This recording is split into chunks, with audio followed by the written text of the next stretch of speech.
Hello friends, ओम श्री गणेशाय नमः। ओम नमः शिवाय। आप सभी का स्वागत है आपके अपने यूट्यूब चैनल पर।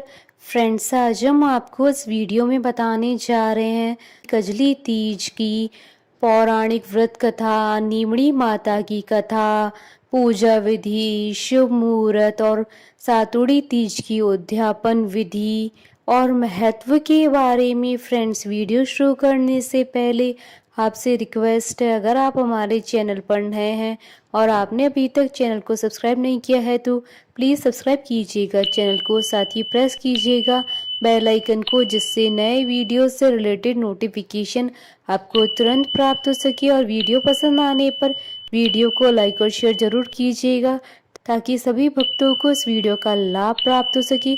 और कमेंट बॉक्स में ओम नमः शिवाय जरूर लिखिएगा। कजरी तीज का व्रत अखंड सौभाग्य के लिए रखा जाता है। इस व्रत को कजली तीज, सातुड़ी तीज, बूढ़ी तीज, नीमड़ी तीज के नाम से जाना जाता है।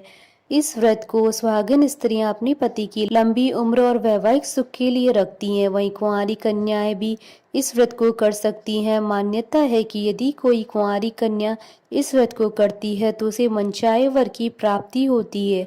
कजरी तीज के व्रत में सुहागन स्त्रियां दुल्हन की तरह सजती और संवरती और विधिवत माता पार्वती और भगवान शंकर जी की पूजा की जाती है। यह व्रत भारत के कई राज्यों में मनाया जाता है। जो भी सुहागन स्त्री कजरी तीज के व्रत को करती हैं उसे भगवान शिव और माता पार्वती की ओर से अखंड सौभाग्य का वरदान मिलता है। साथ ही उसका वैवाहिक जीवन सुखमय बना रहता है और उनके जीवन में किसी भी प्रकार की परेशानी नहीं आती है। फ्रेंड्स, अब आइए जानते हैं कजरी तीज की पूजा विधि और पूजा सामग्री के बारे में। पूजा सामग्री में 16 श्रृंगार की सामग्री, सुहाग का सामान माता पार्वती को अर्पित करें। सुहाग के सामान के साथ साथ अन्य सामग्री में मेहंदी, हल्दी, बिंदी, कंगन, चूड़ियां, सिंदूर, काजल, लाल कपड़े, गजरा, मांग टीका, नथ और कांटा, कान के गहने, हार, बाजूबंद, अंगूठी, कमरबंद, बिछुआ, पायल, अगरबत्ती, कुमकुम, सत्तू, फल, मिठाई, रोली, मूली आदि। फ्रेंड्स, अब आइए जानते हैं कजरी तीज की पूजा विधि के बारे में। कजरी तीज का व्रत करने वाली महिलाओं को इस दिन सुबह जल्दी उठना चाहिए और स्नान करने के बाद नए वस्त्र धारण करने चाहिए। इसके बाद 16 श्रृंगार अवश्य करने चाहिए। इस व्रत में नीमड़ी माता की पूजा की जाती है। कजरी तीज की पूजा शाम के समय की जाती है। शाम के समय नीमड़ी माता को सबसे पहले रोली और जल के छींटे दे माता का आह्वान करें। इसके बाद नीमड़ी माता के पीछे की दीवार पर मेहंदी, रोली, कुमकुम से 13-13 बिंदियां लगाएं। बिंदियां लगाने के बाद अपने दाएं हाथ की तर्जनी उंगली से काजल की बिंदी लगाएं। इसके बाद नीमड़ी माता को रोली, वस्त्र और श्रृंगार आदि की वस्तुएं अर्पित करें। यह सभी वस्तुएं अर्पित करने के बाद कलश पर रोली बांधे और माता को फूलों के साथ कुछ दक्षिणा भी चढ़ाएं। सभी पूजा विधि पूरी होने के बाद किसी तालाब या नदी या बहते जल के पास जाकर एक दीपक जलाएं। दीपक जलाने के बाद उसकी रोशनी में नींबू, ककड़ी, नीम डाली और नाक की नथ और साड़ी के पल्लू में चंद्रमा को देखते हुए अर्घ्य दें। फ्रेंड्स, अब आइए जानते हैं कजरी तीज के नियमों के बारे में। इस दिन मिट्टी से बनाए भगवान शंकर और माता पार्वती की प्रतिमा की पूजा करें। इस दिन चावल, चना, गेहूं, मेवे और घी से सत्तू बनाएं। सुहागिन महिलाएं इस दिन श्रृंगार का दान अवश्य करें। मान्यता है श्रृंगार का दान करने से अखंड सौभाग्यवती होने का वरदान मिलता है। इस दिन का व्रत सुहागिन स्त्रियों के लिए श्रृंगार के बिना अधूरा समझा जाता है। भगवान शिव और माता पार्वती के अलावा भगवान विष्णु जी की भी कजरी तीज के दिन पूजा करनी चाहिए। सुहागिन महिलाओं के द्वारा कजरी तीज को मायके या मामा के यहाँ मनाने की परंपरा है। इस दिन हाथ में मेहंदी अवश्य लगानी चाहिए, नहीं तो यह व्रत अधूरा माना जाता है। कजरी तीज की पूजा के बाद बड़े बुजुर्गों का आशीर्वाद अवश्य लें।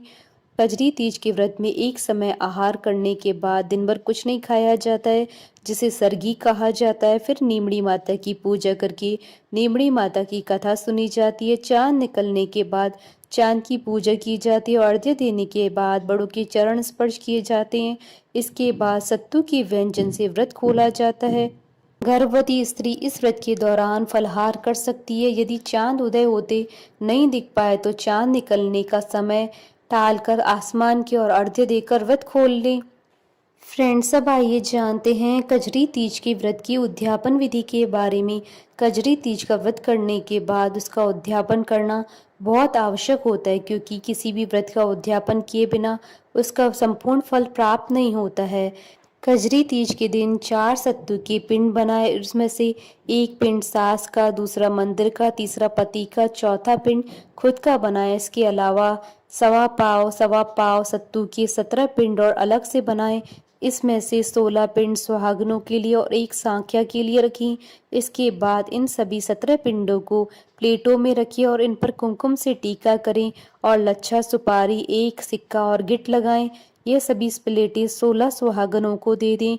सुहागनों को पिंडों की प्लेटें देने के बाद एक प्लेट में बड़ा सा पिंड रखकर उसमें श्रृंगार की सभी वस्तुएं रखें और अपनी श्रद्धा के अनुसार दक्षिणा रखकर अपनी सास के पैर छूकर उन्हें दें। अगर आपके घर में आपकी सास नहीं है तो आप अपनी ननंद या किसी बुजुर्ग स्त्री को भी ये प्लेट दे सकते हैं। इसके बाद सभी 16 सुहागनों को सत्तू दे दें। इसमें से जो आपने एक पिंड मंदिर के लिए बनाया है उसे मंदिर में दान कर दें, दूसरा पिंड पति को दें और एक पिंड खुद खा लें। इसके बाद अपने घर के किसी लड़के जैसे देवर, भांजे, भतीजे आदि को एक तौलिया, वस्त्र और सत्तू वाली प्लेट कुछ दक्षिणा के साथ दे दें, लेकिन सत्तू वाली प्लेट अपने सगे भाई को बिल्कुल भी ना दें।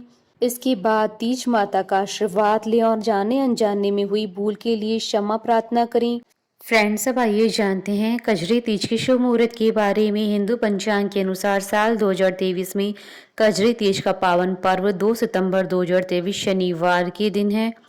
भाद्रपद कृष्ण तृतीया तिथि प्रारंभ होगी 1 सितंबर 2023 को रात्रि 11:50 पर और भाद्रपद कृष्ण तृतीया तिथि का समापन होगा 2 सितंबर 2023 को रात्रि 8:49 पर और चंद्रोदय का समय रहेगा 2 सितंबर 2023 को रात्रि 8:22 पर। फ्रेंड्स, अब आइए प्रारंभ करें नीमड़ी माता की व्रत कथा। एक बहुत ही धनवान सेठ सेठानी थे, लेकिन उनकी कोई संतान नहीं थी। इसके लिए सेठानी ने भादों की कजरी तीज यानी बड़ी तीज का व्रत किया और नीमड़ी माता से प्रार्थना की कि अगर उसे संतान हो जाए तो वह उन्हें 1.25 मण का सातू चढ़ाएंगी। माता की कृपा से सेठानी को 9वें महीने में एक पुत्र की प्राप्ति हुई, लेकिन सेठानी सातू चढ़ाना भूल गई। देखते ही देखते सेठानी को 7 पुत्र हो गए। पहले बेटे का विवाह भी हो गया और सुहाग रात में ही सांप ने उस पुत्र को डस लिया, जिससे उसकी मौत हो गई। एक के बाद एक 6 पुत्रों की मौत शादी की रात को होती गई। इसे देखकर सेठ सेठानी ने तय किया कि वह अपने 7वें बेटे का विवाह नहीं करेंगे, लेकिन गांव वालों के बहुत कहने और समझाने पर सेठ सेठानी ने बेटे की शादी दूर देश से करना तय किया। बेटे की सगाई के लिए सेठ बहुत दूर तक एक गांव आए और देखा कि वहां 4-5 लड़कियां खेल खेल रही थी, जो मिट्टी का घर बनाकर तोड़ रही थी। उनमें से एक लड़की ने कहा, मैं अपना घर नहीं तोड़ूंगी। सेठ को यह लड़की समझदार लगी। खेलकर जब लड़की वापस अपने घर जाने लगी तो सेठ जी उसके पीछे पीछे उसके घर गए। सेठ ने लड़की की माता पिता से बात करके अपने लड़की की सगाई व विवाह की बात पक्की कर दी। उसके बाद विवाह भी हो गया। बारात विदा हुई। लंबा सफर था और उस दिन कजरी तीज भी थी, इसलिए लड़की की माँ ने लड़की से कहा कि वह सातु वह सीख दे रही है, रास्ते में कहीं पर शाम को नीमड़ी माता की पूजा करना, नीमड़ी माता की कहानी सुनना और सातु चढ़ाकर उसे खाना और सासू माँ के लिए भी ले जाना। रास्ते में ससुर ने बहू को खाने को कहा तो वह बोली, आज कजरी तीज का उपवास है, शाम को नीमड़ी माता का पूजन करके नीमड़ी माता की कहानी सुनकर ही भोजन करूंगी। एक कुएं के पास नीमड़ी नजर आई तो सेठ जी ने गाड़ी रोक दी। बहू नीमड़ी माता की पूजा करने लगी तो नीमड़ी माता पीछे हट गई। बहू ने पूछा, हे माता, आप नाराज क्यों हैं?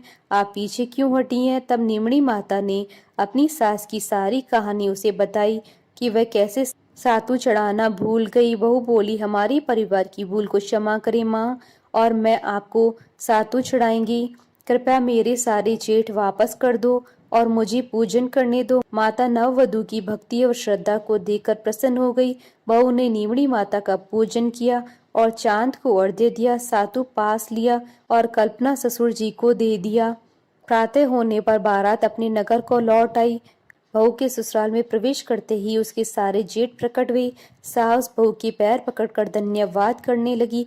तब बहू ने सारी कहानी सास को बताई और कहा कि अपनी भूल को सुधार करे और नीमड़ी माता को सातु चढ़ाएं।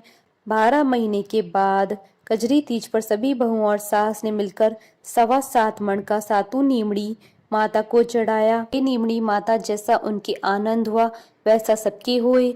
खोटी की खरी अधूरी की पूरी। फ्रेंड्स, अब आइए प्रारंभ करें सातुड़ी तीज की व्रत कथा। कथा के अनुसार एक नगर में गरीब ब्राह्मण रहता था। उस ब्राह्मण की पत्नी ने कजरी तीज का व्रत रखकर ब्राह्मण से कहा, हे स्वामी, मैंने आज कजरी तीज का व्रत रखा है, आप मेरे लिए कहीं से भी चने का सत्तू लेकर आएं, जिससे कि मैं अपने व्रत का पालन कर सकूं। ब्राह्मण अपनी पत्नी की बात सुनकर चिंतित हो जाता है और सोचता है कि मैं सत्तू कहाँ से लेकर आऊं।